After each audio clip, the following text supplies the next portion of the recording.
लखनऊ का अलीगंज, एक आम दिन, एक आम दोपहर और एक ऐसी इमारत जिसके भीतर दर्जनों युवा अपने भविष्य को बेहतर बनाने की कोशिश कर रहे। नीचे एक पेट शॉप, ऊपर एनिमेशन और गेमिंग इंस्टीट्यूट, कंप्यूटर स्क्रीन पर चल रहे डिजाइन, भविष्य के सपने। और अचानक कुछ बदल गए। पहले हल्का धुआं दिखाई दिया और फिर आग की लपटें उठी। कुछ ही मिनटों में लोगों को एहसास हो गया कि मामला मामूली नहीं। नीचे मौजूद पेट शॉप में रखे ज्वलनशील सामान, कॉटन और दूसरे मटेरियल ने आग को और ज्यादा खतरनाक बना दिया। आग ऊपर की तरफ बढ़ी और देखते ही देखते पूरी बिल्डिंग धुएं से भरने लगी। अंदर मौजूद बच्चों को शायद शुरुआत में अंदाजा नहीं था कि खतरा कितना बड़ा है, लेकिन जब धुआं सांसों में घुसने लगा, जब आंखें जलने लगी, जब बाहर निकलने के रास्ते दिखाई देना बंद हो गए, तब घबराहट ने भगदड़ का रूप ले लिया। नीचे सड़क पर खड़े लोग ऊपर की तरफ देख रहे थे और ऊपर खिड़कियों से झांकते चेहरे मदद मांग रहे थे। किसी की चीख पुकार सुनाई दे रही थी, कोई हाथ हिला रहा था, कोई शीशा तोड़ने की कोशिश कर रहा था। प्रत्यक्षदर्शी ओम प्रकाश बताते हैं कि उन्होंने अपनी आंखों से बच्चों को खिड़कियों पर खड़े हुए देखा। बच्चे बाहर निकलने का रास्ता तलाश रहे थे।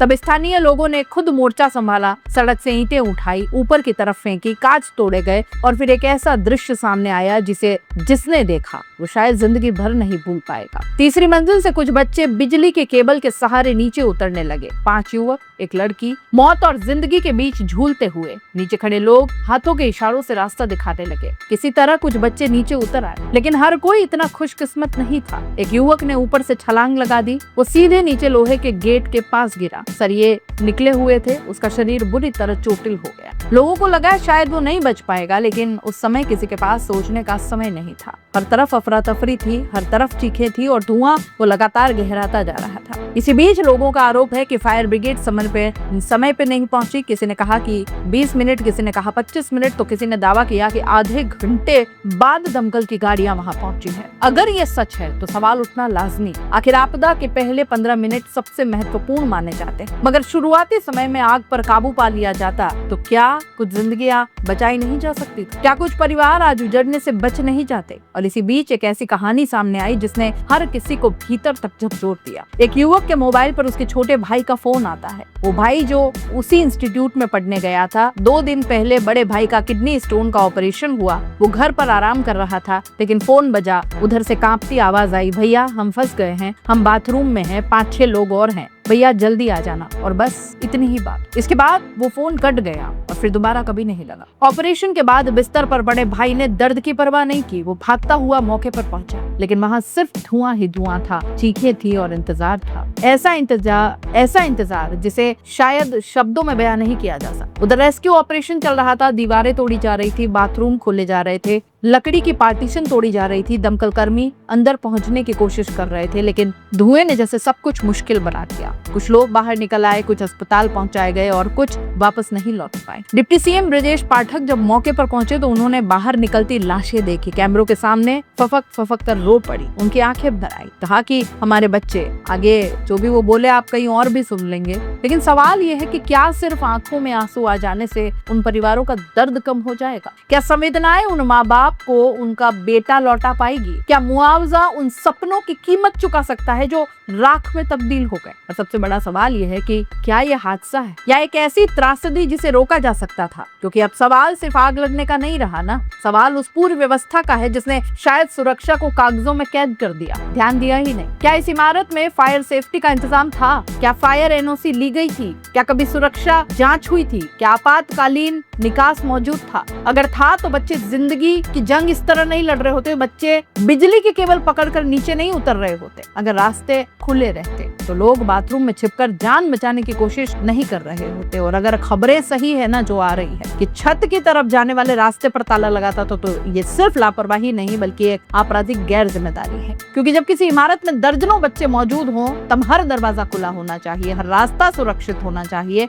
हर मंजिल पर आग से बचने की तैयारी होनी चाहिए। लेकिन सवाल ये है कि क्या सिर्फ बिल्डिंग मालिक जिम्मेदार है? क्या इंस्टीट्यूट चलाने वालों की कोई जिम्मेदारी नहीं? क्या प्रशासन ने कभी वहां जाकर जांच की? क्या फायर विभाग ने कभी निरीक्षण किया? क्या नगर निगम को पता नहीं था कि यहाँ क्या क्या चल रहा है? या फिर सब कुछ तब तक चलता रहा जब तक मौत ने दस्तक नहीं दे दी? ये पहली बार तो नहीं है, देश इससे पहले भी कई ऐसे हादसे देख चुका है। हर बार बस जांच बैठती है, रिपोर्ट बनती है, हर बार दोषियों पर कार्रवाई का बस भरोसा ही दिया जाता है और फिर धीरे धीरे सब कुछ धीरे से दफन हो जाता है। जाता। लेकिन उन परिवारों से जरा कभी जाकर पूछिए जिनके घर के चिराग बुझ जाते हैं। उस माँ से पूछिए जरा जिसने सुबह बेटे को ये कहकर भेजा कि बेटा जल्दी लौट आना। उस पिता से पूछिए जिसने बेटी की पढ़ाई के लिए अपनी जरूरतें कुर्बान कर दी। उस भाई से पूछिए जो आज भी अपने मोबाइल में आखिरी कॉल रिकॉर्ड को देख रहा होगा। शायद उसके कानों में अब भी वही आवाज गूंज रही होगी कि भैया जल्दी आ जाना। लेकिन कुछ दूरियां ऐसी होती है जिन्हें चाहकर भी समय रहते तय नहीं किया जा सकता। मुख्यमंत्री योगी आदित्यनाथ ने जांच के आदेश दे दिए हैं, बड़े अधिकारियों को मौके पर भेजा गया है, दोषियों पर कार्रवाई का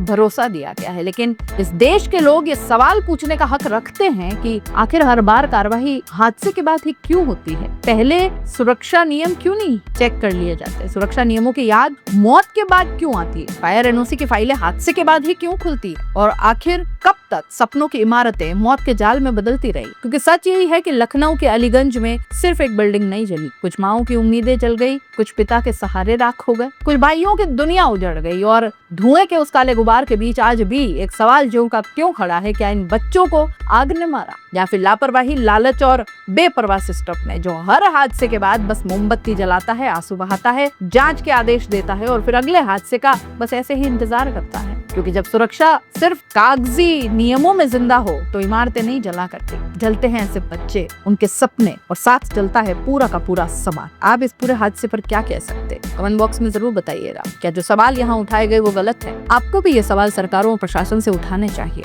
कमेंट बॉक्स में बताइएगा कि आप इन सवालों से कितने सहमत। नमस्कार।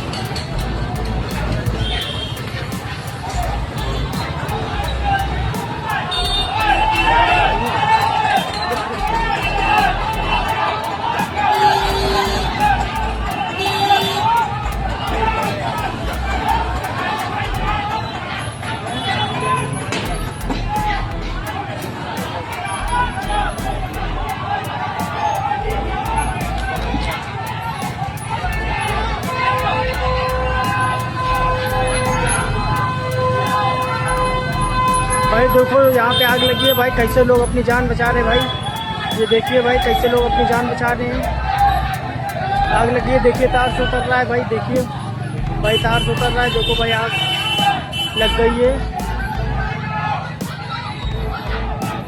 स्टार्टर गेम का कोई ये ऑफिस है यहाँ पे, इसमें देखिए लोग अपनी जान बचा रहे, उतर रहे हैं।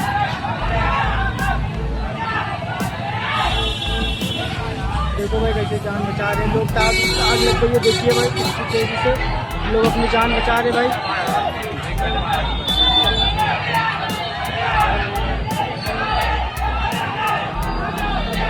देखिए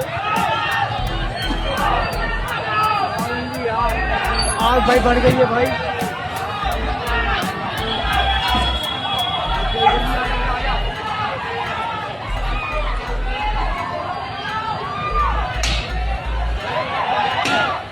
भाई वो देखो लड़की बची भाई, देखो लड़की बची भाई, चोट लगते बची भाई, लड़की बहुत बची भाई। भाई देखिए भाई आग बढ़ गई है भाई, आग बढ़ गई है भाई। देखो भाई आग बढ़ गई भाई, आग भाई बहुत आग बढ़ गई है भाई।